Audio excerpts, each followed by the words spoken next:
What's up? How we doing, guys? Hey, can you hear me? Let's see. Greg, what's happening? Greg Likens. How are you doing, brother? Micah, how are you? Hell yeah. How about that race, guys? Seriously, do you guys remember last year in the post-race press conference when DJ Ray, what's happening? In the post-race press conference when I think it was Glendale, when Jet made some sort of a comment about, man, yeah, I get to race beast mode, but it's kind of like baby beast mode. He just got to see real beast mode. I mean, Eli is ready. Holy moly. That whoop speed was incredible. I will say this, as fast as Chase Sexton was, they are lucky that he made that mistake early. We got some guys that are really, really close in speed. And yeah, man, Deegan's gate picks are horrendous. Well, his starts are horrendous, and you just can't do that. And then he said he got arm pump. It happens. In particular, arm pump is a lot worse on the West Coast. When we get those tracks that don't have the grip that you can just count on, those make you pump up. And that happens to be exactly what Julian Bomer's really good at. Oh, boy. And I'll tell you what, he has got a problem with Juju. Juju is there, and he's got the talent, and he could absolutely get this thing done. We got ourselves a West Coast rivalry. It's not Levi Kitchen, but Juju is there to race. And Jordan Smith, he's not giving anybody a free pass. What I am extremely disappointed in is, are you kidding me? How could they hit Joe Schmoder with the pit board? Are you serious? Let's see. I just came in by my pants. Cooksey. What's happening? Adam, how are you? Tomac definitely toe smacked them tonight. That's a good one, Micah. Oh, KTM is worried about Juju. Yeah, well, hey, they're going to have to pay a win bonus in that 250 class.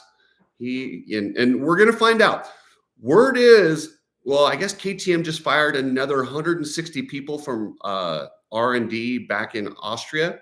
But I'm told two big bosses came over here, and they might be letting people go in the United States. I don't know. So let's see, Zach. Deegan's problems are amplified in SX because it doesn't have as much time if he doesn't get a good start. Very true. But his problems tonight were, let's see. His problems tonight weren't just necessarily, the track or the time. He got arm pump. If you get arm pump on a track like tonight, you're screwed. I will say this. They built those jumps so steep. I've seen a lot of Supercross tracks in my day, but when you could see, I think Race Day Live, their cameras got a better view of how big that triple in the middle had more pop than any triple that I've seen in a long, long time. And that quad, dear Lord, that thing was huge. It was terrifying. Let's see, Tomac, it's his last year. He's going to go out, baby. Watch out, Jet. Matt Hunter. So everyone keeps talking about Tomac's last season. If you guys listen to Tomac, he's always said, I'll race as long as I can win. If he wins, I don't see him going away. I think he's going to do another year. I think he'll stick around. And, he's never really said, I think as soon as you see Eli Tomac not winning, and he's like a part of that whole new generation of athletes. We always used to think riders were old when they were 30. He's 30-something. And in every other sport, look at quarterbacks. Like all these people, if you can keep the mental focus and stay healthy, your athletic prime and your peak when your mental matches your physical is 30 to 35. But these guys walk away so soon. And a lot of that has to do with winning early and trying to stay on top for as long as they can, which is what Jet's going to have to deal with. Let's see. Zach Attack. At least Supercross, only he wins the SX title. He might win this whole damn thing. Let's see. Being from Vegas, I know people made lots of money on Tomac. The bar was so loud, I couldn't even hear the bikes going over the speakers. Yeah, I'll tell you what, you could tell, even when the camera wasn't on Tomac, it was funny. You hear a noise and you're like, oh, Tomac got somebody. So It's fun to see the old guy out there having fun. And I'm not gonna lie, that was pretty darn cool when he pulled up and his wife, his kids, and his little boy. His little boy's so excited. And those are things that I think as a dad, you want your kids to know that you were kind of a badass. Because if he were to retire last year, his kids aren't going to remember the glory. But now they get to see it. And I think that's important. I really do. Like Blake Baggett. I mean, it's funny, he retired a while ago. His kid doesn't know he was any good. He had to get a bike to show his kid that he was good. Honestly, that's kind of, I reached out to Blake and I started laughing. It was just like he did that. Zach, that Vince wouldn't let them by when they waved. Listen, you guys know Vince is my guy, but I'm not going to lie. I was like, Vince, please get out of the way. Don't get in their way. But if you notice who he was battling with, Benny Bloss.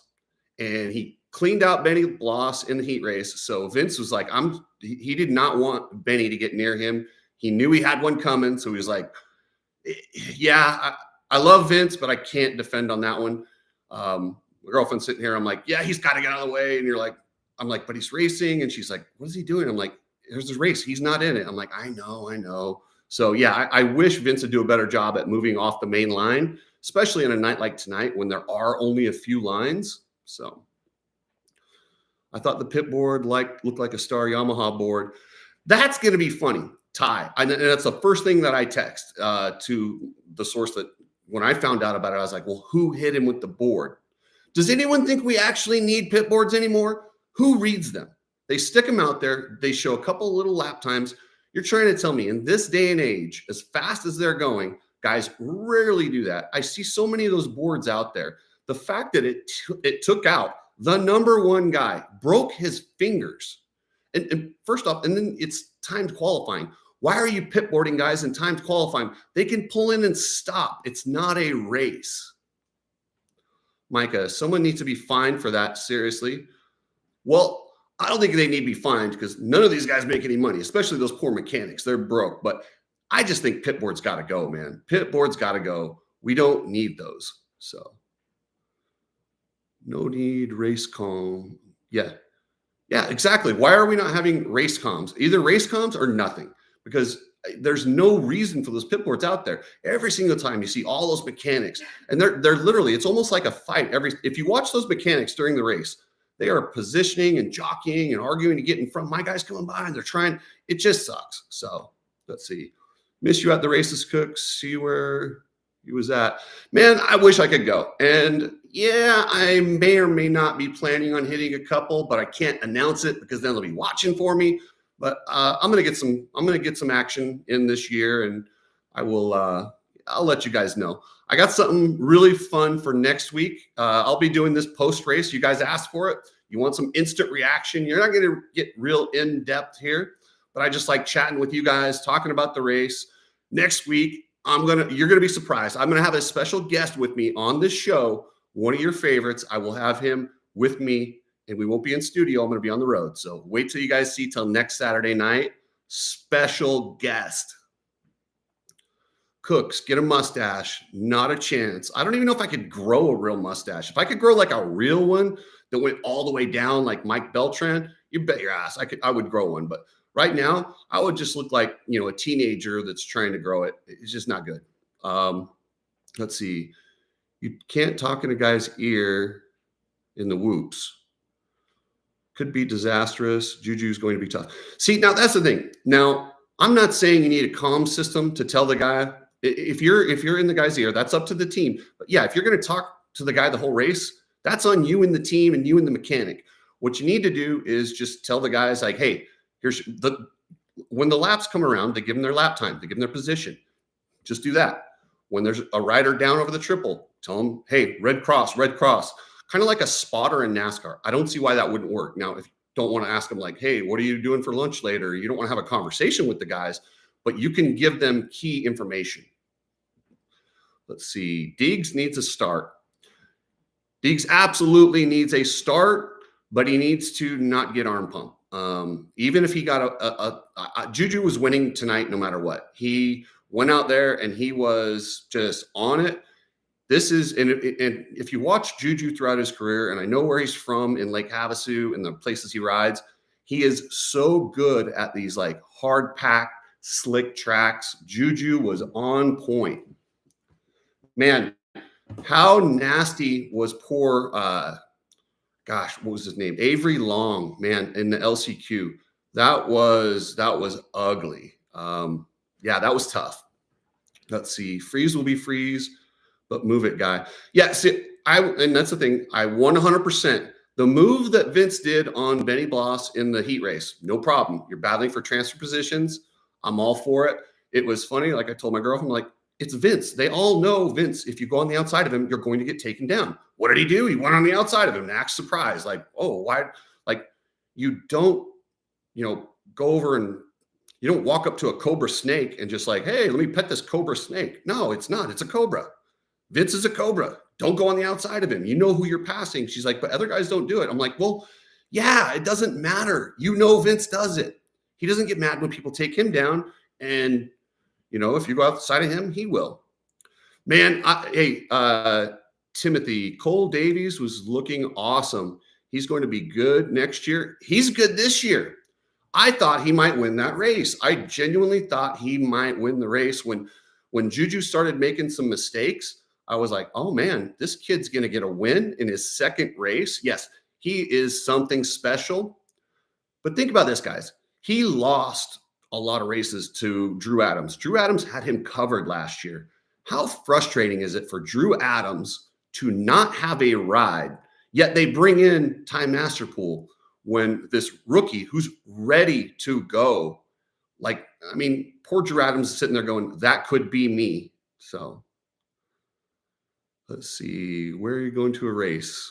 I can't announce it publicly because they banned me. They sent me a legal letter that said I'm not allowed to go. So I can't announce it because I have to put on a disguise. So let's see. Could be just going through a too easy, too quick phase. Jet is not. Jet is going through. Jet looked 100% better. His body language was so different, Matt. Even earlier today, when I watched him, he was a different guy. He is not stressed like he was that very first. He looked comfortable. He really did. He looked like the Jet of old. But I'm worried about him because his brother was super sick. They are like joined at the hip. If his brother's got an illness, which a lot of these guys are getting this nasty illness. So, yeah. And Deegan low-key looked sick. He might have been sick.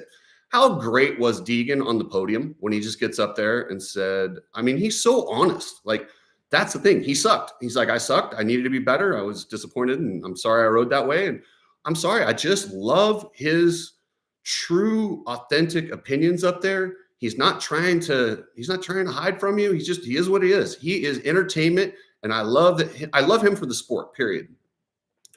PC's choice to put Masterpool in wasn't good tonight, Glenn Myers. I agree with you. I don't like it. I prefer that they would have just let him go east. I think that softer dirt would be better for Ty Masterpool with his riding style, and to bring him in the second week like this, I just don't like it. I would have put Drew Adams in there because Drew Adams is a rookie. So he goes out and he doesn't do that well. No big deal. It's Drew Adams. You can let him just get his feet wet. You can even pull him out after a couple rounds if you don't like what he's doing. Yeah. Let's see. Mr. Thomas Rogers, where's the tunnel tonight? Do you really like tunnels, man? I could care less over under bridges or tunnels. I don't understand. Like, I mean, I get sometimes you can utilize more of the space, but tunnels to me, yeah, I don't know. Let's see. I don't miss the tunnels at all, and they don't put enough dirt on them, and they're super steep and kind of scary. Powerboy Toys, dragon back, please. No dragons backs. No dragons backs. You know how many riders we've lost on dragons backs? Yes, some of the guys like them because they're technical and they're gnarly, but they are so dangerous. Rather than do a dragon's back, how about you add 2 or 3 more whoops on there? They did 10 tonight. I was shocked that they broke the 9 rule. I love it. 10 whoops. Let's do it. Let's do 10 one night. Let's do 12 one night. Let's mix it up. Let's throw different things at these guys. Make them different sizes too. I really like that. Worse than the bad riders. 11 whoops next weekend. Yeah. So, yeah. Let's see. Do you respect the current media people? I feel like that's a baited question. That's a loaded question because I think you know my answer on that.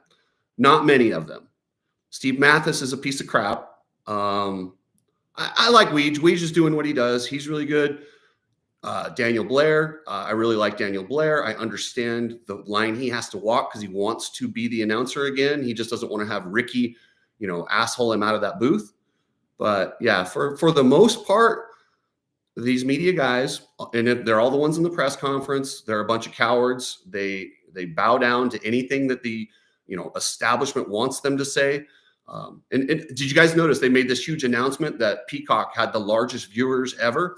They're plugging this because they are currently negotiating that gigantic TV deal. That TV deal will get $200 million a year to the series. Do you think these teams and riders are going to get any of that? Do you think the teams like KTM who are struggling for money are going to get any of that? No. How about Ricky messing up the checkered flag? I think that was more Lee than Ricky. But dear Lord, how many times is Ricky going to say, remember when I said, or it's going to be interesting? Like he's got like these few catchphrases that he just repeats over and over. And he never really does. He never really gives you anything. That's what I like about James. James will actually give me information. So let's see. Moto Jones in the booth. Love that channel. Yes, Moto Jones is the best, guys. Moto Jones is awesome. He's really funny. It's not me. He might even be doing a show right now. It's not me, but man, and I'll tell you this. I know who Moto Jones is, and a lot of the information that he jokes about is pretty accurate. The whole Davey Coombs Golden Buckle Club, there's a lot of truth in that. Bring back Emig. You know what? I was very hard on Emig towards the end because he didn't really do his homework. When he came back and did World Supercross this year, he did a great job. Giving him the business. You know what? I don't mind giving him the business. That's not the worst thing in the world. How many times did Rick say, look what's going to happen, and then nothing happened? Well, the funniest thing is when he's talking about Carmichael, or he was talking about Roxon. He's like, Roxon is the best at passing back. And as soon as he gets him, he goes, remember when I said? I'm like, yeah, we don't need to remember when you said. You said it 17 times, dude. We get it. And then he's like, oh, but he didn't do it. I had to laugh. They don't call RC motor mouth for no reason. See, I don't mind him talking. Talk all you want. Just give me some actual information. Stop telling me it'll be interesting, or you got to love it, or I hate this. Like, he just has all these phrases that don't actually mean anything. Okay, I got to stop talking about it. I'm getting eyeballs from my girlfriend over here. She's like tired of me bagging on Ricky all night long. I can't help it. Every time he says something, she gets embarrassed. She's like, you just don't like him. I'm like, I don't, because I know what he did to Daniel Blair behind the scenes. So I know he's a piece of crap. Roxon did not pass him back.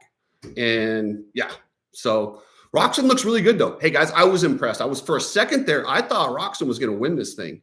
But how funny is it? Like Cooper Webb, he fights really, really hard, but when he sees it's Ken Roxon, he fights like, I don't know where he finds the extra drive, but he was just like, damn, this dude's not passing me. I'm married to his ex-girlfriend. She's my wife now. And I am not letting her ex-boyfriend pass me. He has owned him throughout their career. There's one dude that he just will not he could let everyone in the field by, but if he sees it's Roxon, he's fighting him.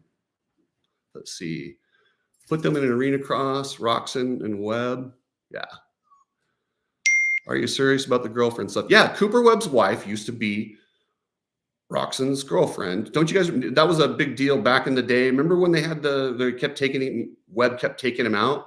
That was because Kenny went on somewhere and said he's tired of dealing with hoes and headaches. And he was referring about Cooper's current girlfriend. So Cooper took exception to that. I did a whole video on it. If you go back, way back, I did a video kind of breaking down the whole situation, but he punked Roxon, well, for the rest of their careers. Like, he has literally owned him.